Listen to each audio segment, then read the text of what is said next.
едно петъчно пазарче до Лего магазина в Paradise Mall. Разбира се, за 2 кутийки. Купуваме части, строим, да видим какво има вътре. И така, първата кутия пълна с листенца в цвят лайм. За текстури ще видим какви дръвчета могат да се получат. А втората кутия е малко с бирщайн. Тайл 1x4, инвъртед бракет, ъгълче, може би цвета беше нуга, и ето тези интересни части в цвят тан.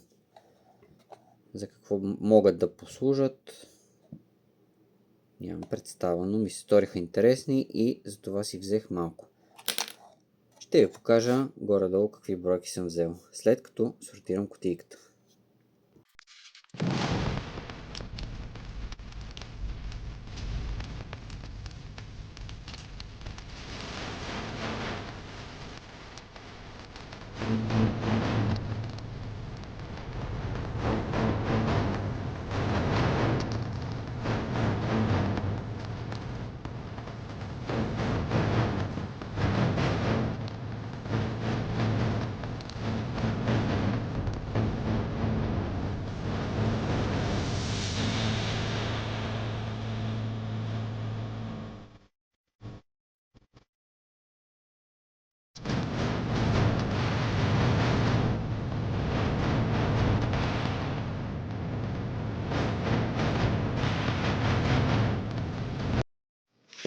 И така, доволно количество